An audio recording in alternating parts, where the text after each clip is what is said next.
I wanted to ask you, we just recently watched Video Drone. Oh, Video Drone, yeah. Yeah, and the concept of the new flesh that I was thinking of, the dynamic of like the digital doppelganger.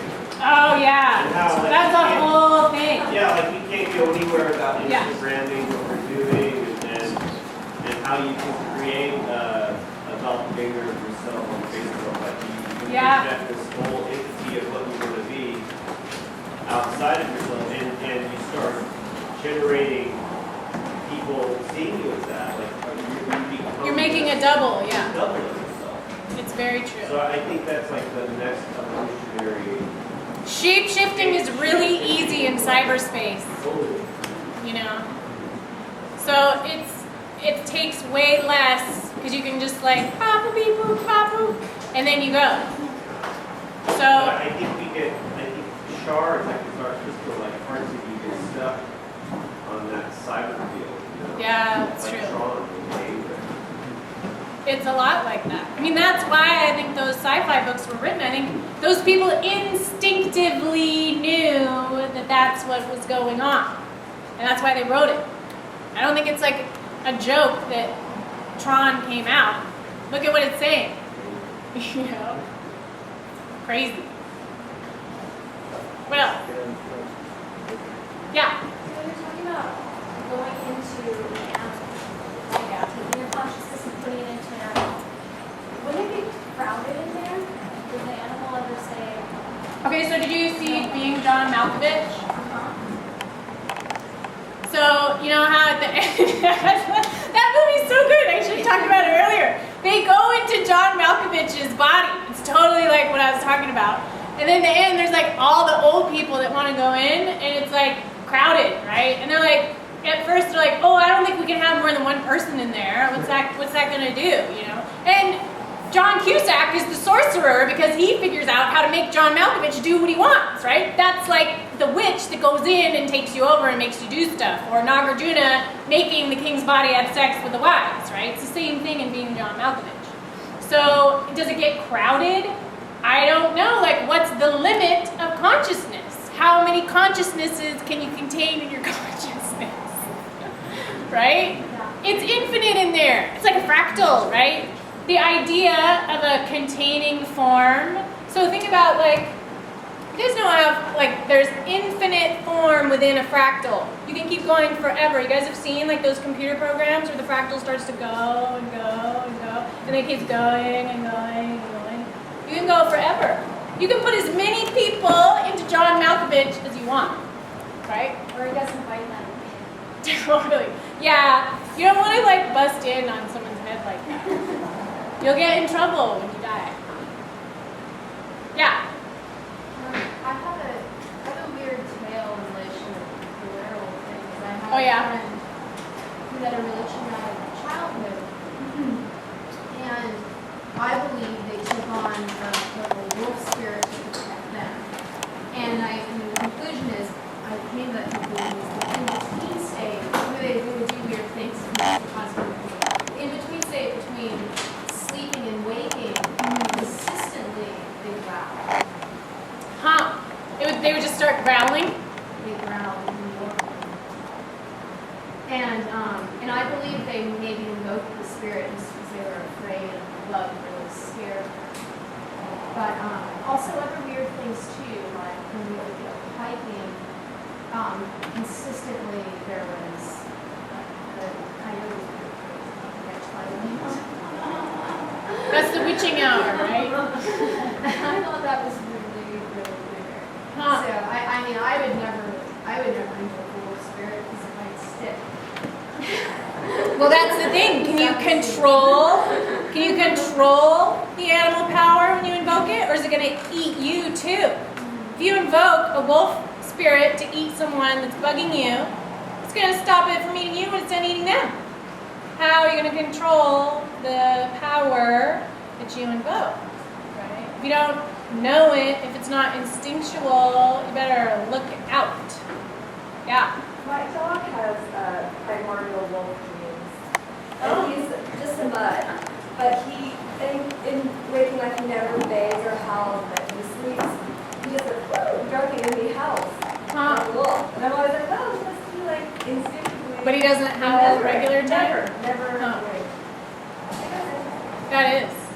animals shapeshift too, you know? Why is it just us? We're such jerks. Maybe trees do too, you don't know. Crystals. I've seen a cat turn into like human form before. I totally believe that. Cats are crazy. They probably know some shiz we can't even think about, you know? Yeah, Lawrence. So, can things shapeshift into us? Dude, look at some people. Who knows what they are? I mean, that's the whole entity thing in demonic possession, right? And that would be like something coming into you. Or parasite. Parasites too. Same thing. I mean, in Kabbalah, they call it the Gilgul. The Gilgul is the place where all the dead souls are, and they jump into you. Like they jump into John Malkovich. And you don't want him in there, but they just come in. That's possession. Yeah. So, isn't the whole like sort of ascension idea almost like forcefully shape-shifting ourselves into something that's bigger than us so that we're not even what we were before? Who knows? Do you know what you were before? No, I mean, I have no idea, but I don't know what I am now, but...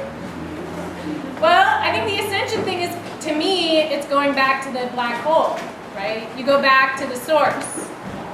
You go back where you came from, and that's where you're going. You're going back where you came from. Right? I don't know, maybe. Who knows? Was there someone over here? Yeah. I can actually raise my hand. Oh. Go ahead. Let's go. I just think it's like media-wise.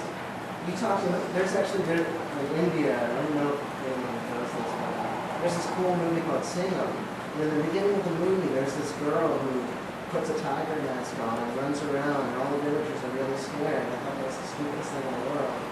But apparently, the folklore is possible. And then there's good remake of it too. A really good action. Well, sure, shamans use masks. You put on a mask, you put on a belt, you put on a bear shirt. That's it. And Hypnosis. the opposite of that is the Little Red Riding Hood story. Sure. Whereas the wolf and- Yeah. Well, that's werewolves and vampires, right? The red cape is the estree, is the menstruation, is the nightmare, and the wolf is the werewolf. Same story, just different form. It's just like Underworld. That's Right? awesome. Right? Yeah, That's what it is. one point. What? Is that it seems like all these forms are kind of like thoughts in the mind of God, and that's one way to interpret things.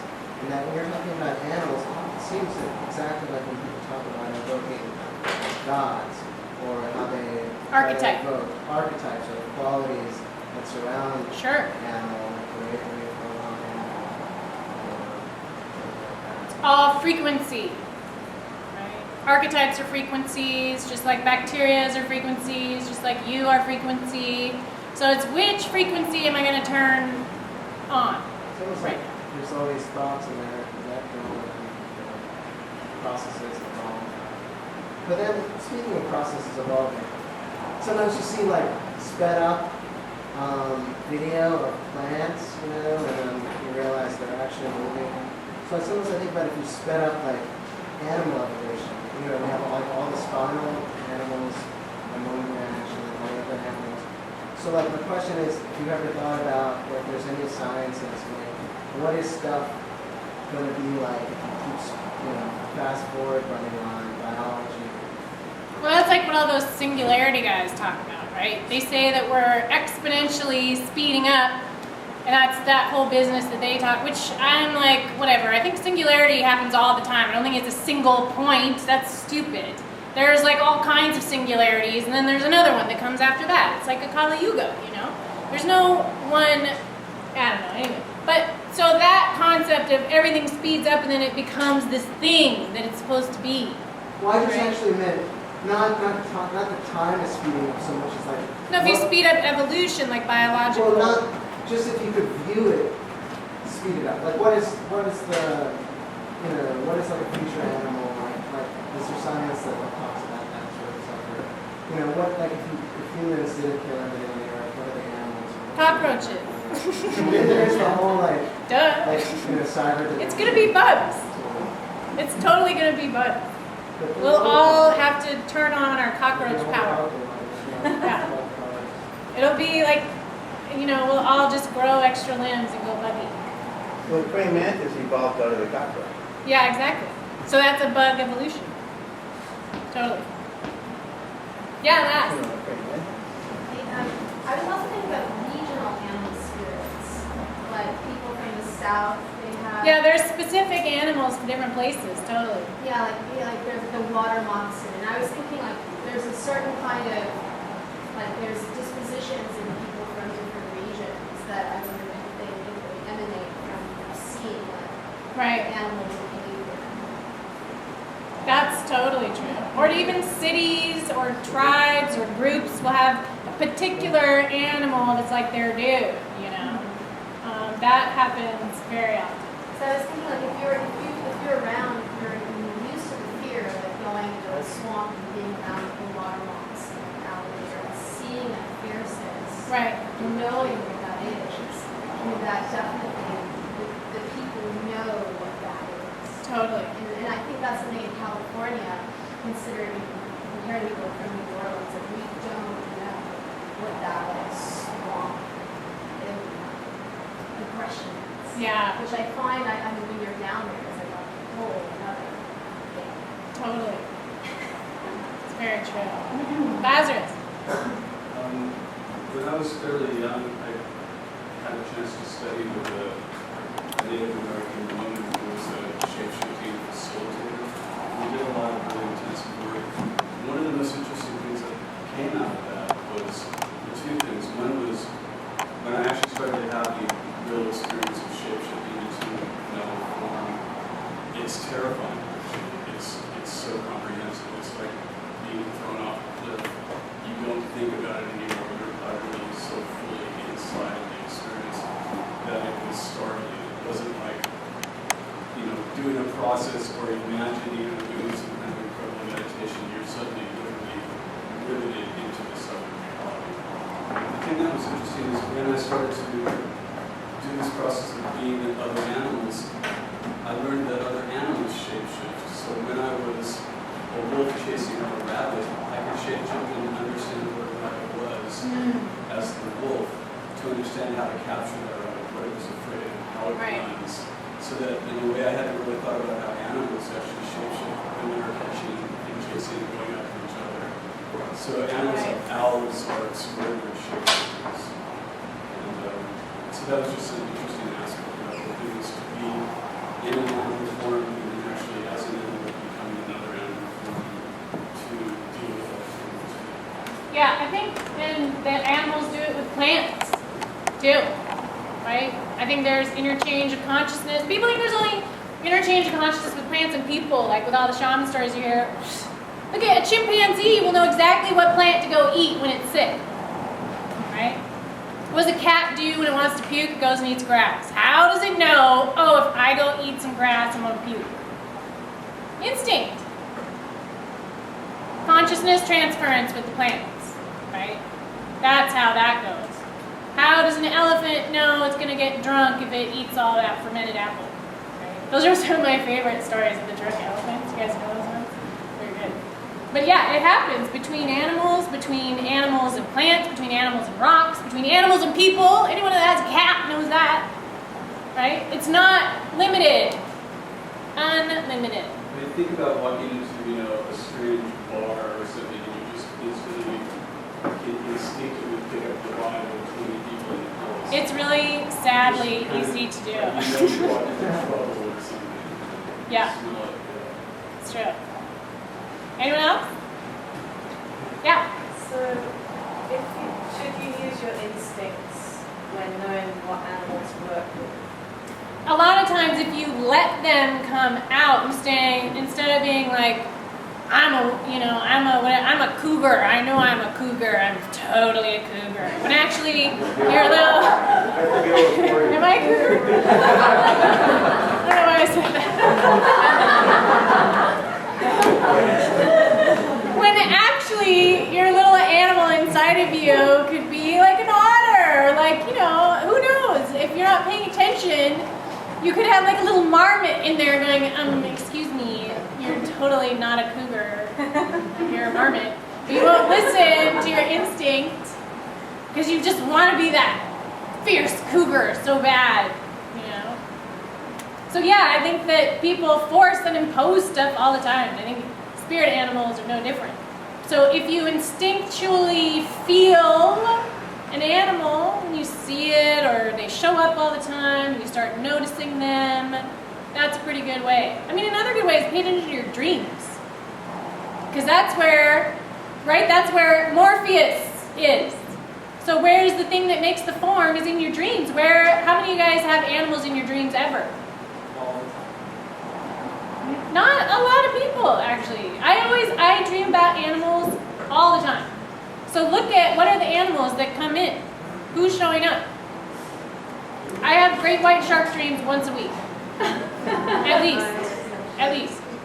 Have I ever seen a great white shark in real life? No. Never. Do I want to?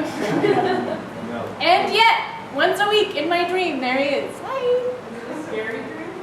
All kinds, man. I get eaten, then digested, then I give birth as a shark, and then there's another one where I save baby sharks, and then I save people from sharks, and you name it, I do it with the sharks. It's all a big sharky thing. So look at your dreams. Who's showing up in your dreams, right? What are you dreaming about? Your cat? Maybe your cat is your familiar, is your soul spirit guide animal. It could be a real animal that you hang out with. It could be that coyote you see all the time at Griffith Park, right? Could be a bug. Maybe a bug. If you get a disease all the time, let's say you always get strep throat. Maybe strep throat is one of your animal powers that you need to get in touch with so you can stop getting eaten by it and you can become it, right? Oh, tricky. Gotta be tricky. If there's a particular disease you keep succumbing to, use that animal powers to get over it. Yeast infection. You guys got yeast? I know.